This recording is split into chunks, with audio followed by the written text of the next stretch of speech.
આપ જોઈ રહ્યા છો spark today news. Indraprastha foundation દ્વારા શ્રીરામ ગૌશાળા પાંજરાપોળના સહયોગથી શહેરમાં ઠેર ઠેર વૈદિક હોળી પ્રગટાવી હજારો વૃક્ષોનું નિકંદન અટકાવાશે।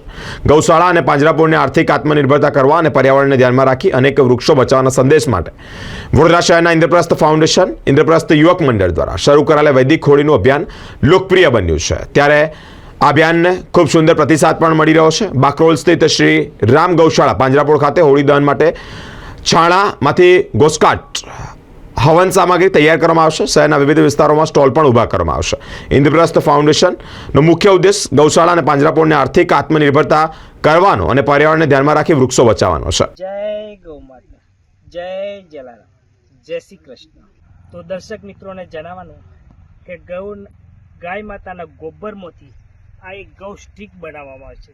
દરેક જણને આ ગૌકાસ્ટની વર્ષમાં એક જ વાર હોળી મનાવવાની હોય છે, તો આ ગૌકાસ્ટ લઈ અને હોળી પ્રગટાવો એવી મારી પ્રાર્થના છે।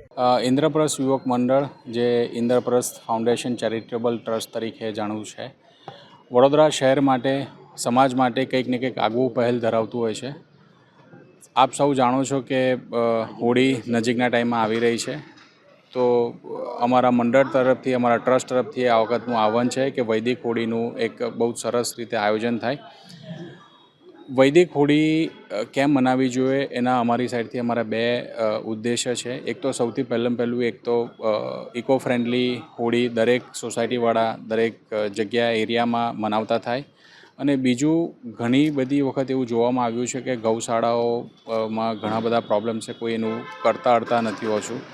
તો ગૌશાળા પોતે જાતે આત્મનિર્ભર બને એ ઉદ્દેશ્યથી અમે આ વર્ષે એક વૈદિક હોળી મનાવવાનું એક ઉદ્દેશ્ય લઈ લીધો હતો, જે 6 મહિના પહેલાં અમે ગૌશાળાને અપ્રોચ કર્યો હતો, અને આજે તમે જોઈ શકો છો કે અમને વડોદરાવાસીઓએ બહુ સારો રિસ્પોન્સ આપી રહ્યો છે। અને તમારા માધ્યમથી એક હું ચોક્કસપણે રિક્વેસ્ટ કરું છું કે અમારો જે નંબર છે એ નંબર પર તમે તમારી સાઈડથી સોસાયટીમાં વૈદિક હોળીનું જ પોતે હોળીનું દર્શન કરો, એની પોતે હોળિકાનું દહન કરો। તો એ તમારા માધ્યમથી ફરીથી એક રિક્વેસ્ટ કરું છું। એ અમારો આ વર્ષનો એક કોન્સેપ્ટ છે। કેટલી બનાવવામાં આવશે ને કઈ રીતે? અત્યાર સુધી ઓલમોસ્ટ 857 જેવી કીટનું અમારી પાસે આજની તારીખમાં બુકિંગ છે, અને ચોક્કસ એવું દેખાઈ રહ્યું છે કે આજની તારીખમાં હજુ પણ ઘણા બધા બુકિંગ આવે એવું દેખાઈ રહ્યું છે। આ વૈદિક હોળીનું જે તમે કરી રહ્યા છો એનો તમને વિચાર ક્યારે, કેવી રીતના? અગેન ફરીથી દરેક અમારા મંડળના સભ્યો છે અગેન, અને મંડળનું એક જ ઉદ્દેશ્ય છે સમાજ માટે અને સમાજના લોકો માટે, સોસાયટી માટે, વડોદરા શહેર માટે કંઈક ને કંઈક એક અમારે આગવું પહેલ ધરાવતા હોઈએ છીએ।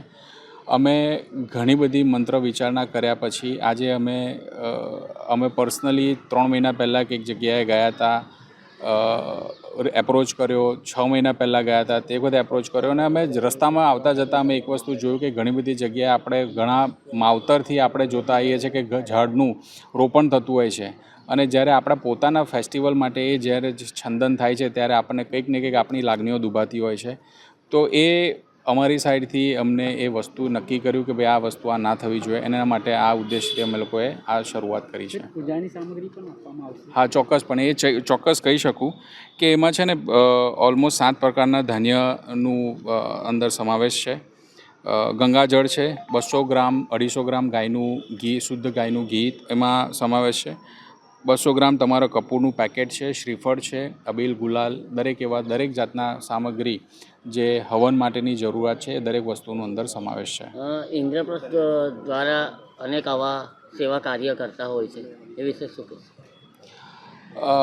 ગણપતિ બાપાની અસીમ કૃપા અમારા પર રહી છે, અને ગણપતિના આશીર્વાદથી જ અમે સમાજ માટે કંઈક ને કંઈક વસ્તુ અમે આ જે વસ્તુ અમને કોન્સેપ્ટ આપ્યો છે અમે ખાલી એક નિમિત્ત બન્યા છે, ખાલી જે કરવાવાળા છે પરમ કૃપાળી અમારા ગણપતિ બાપા છે। આપણો પરિચય? આશય શાહ, ઇન્દ્રપ્રસ્થ યુવક મંડળ।